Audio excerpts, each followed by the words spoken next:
You were talking about Shireen and how stable she was when you Yeah. guys had a place to live. Yes. Can you tell me a bit more about that? We lived in Mill Bay. I was employed as a maintenance carpenter there for over a year. Um, I had one time felt that um, I was losing myself in life because I suffered from a hand injury from 2003. And 9 surgeries later, I encountered a point in my life where I did not want to live in an apartment. I wanted a home, like called a home, where I can freely go inside, outside, have a garden. So I moved to Mill Bay, a place where my ancestors were resided since 1887. We're the second pioneer family of Mill Bay, and I have a chance in life to be somewhere and work somewhere where my father built with his own hands, and my dad's father built with his own hands. And I was with a woman in my life who I loved and cared for dearly. And I watched her transform from a woman that was scared and lonely, and she needed a chance in life to grow from the inside out. And she was doing this so carefully, calmly, and with a lot of serenity. It was taken from me. My boss was undermined me with my wages, and in the end, I fought hard to win this battle, but I ended up losing by having to leave on my own with this woman and going to Edmonton and trying to reestablish a life again, but it didn't work. So you lost your place to live because your apartment, your house was attached to your job, Yeah, and you lost your job over a wage dispute. yeah. The So wage dispute, I guess basically the man was greedy, and he was audited by a CRA, and that outcome of the CRA affected me and affected him, and he had to make some changes, and he thought that taking my wages and taxing me upon uh, taking my wages, taking my rent off after I was taxed on that money, and finding out that he was being unlawfully accountable for things that he did with my earnings that he shouldn't have done.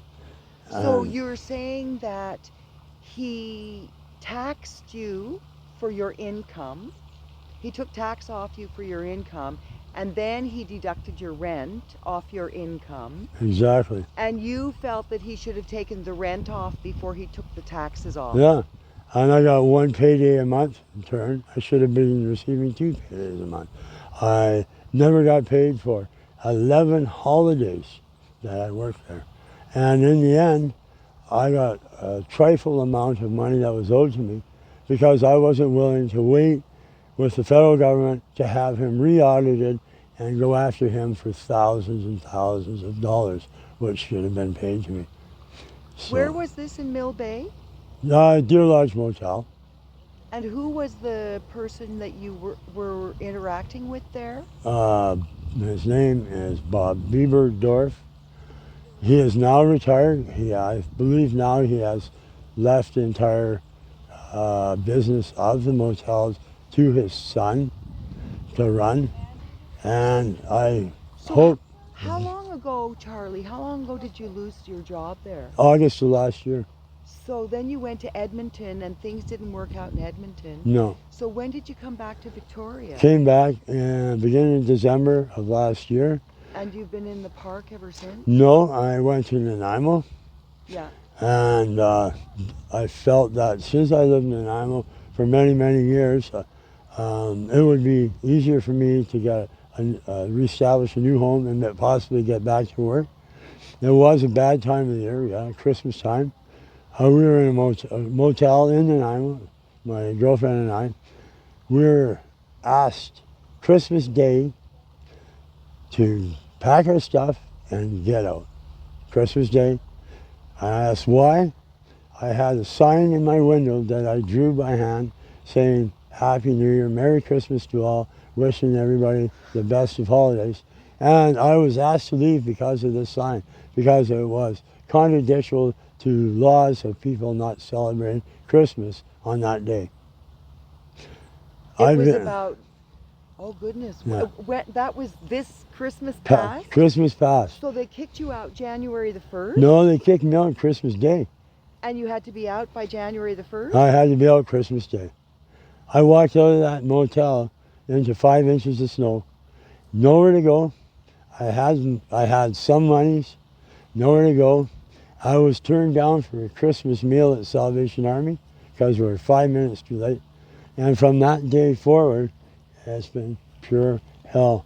So Charlie, tell me, like you said one night at one of the meetings, I heard you talk about it, people will give you a line of Coke, but nobody will give you a place to live or something like that.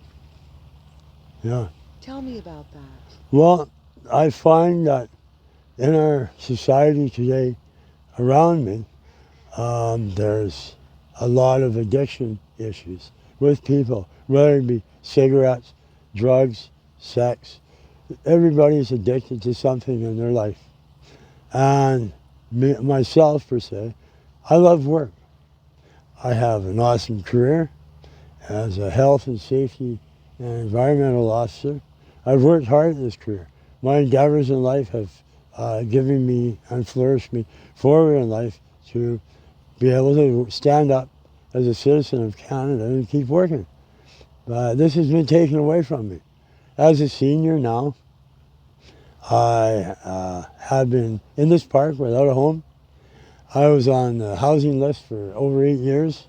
I took myself off that list because I never got one phone call in over 8 years. So what about I'm going to ask you, Charles, the business with BC Housing is complicated.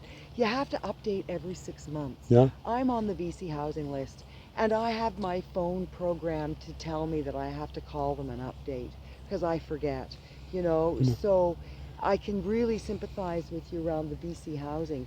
But I want to come back to this addictions topic, and I'm wondering about you yourself, Charlie, and Shireen. Do you guys have any addictions that you're struggling with? My addiction is the love that I have for that woman. Her addictions is her addictions. Each to their own, right? So she drinks. She drinks. She drinks. She has done since I met her. Yeah. Oh well. And She has admitted to me. No, I have not drank since 1986. I'm an alcoholic. Yeah. That's why I do not drink. I was, and I will be for the rest of my life, a drug addict. Do you go to AA meetings? No, I don't. I quit cold turkey. I used to go to meetings, but I was sick and tired of the bureaucratic bullshit. So I thought, so you don't drink. You haven't had a drink since 1986. No. Okay, Charlie. Well, I think we're going to leave it there. Congratulations on that many years of sobriety. Yeah.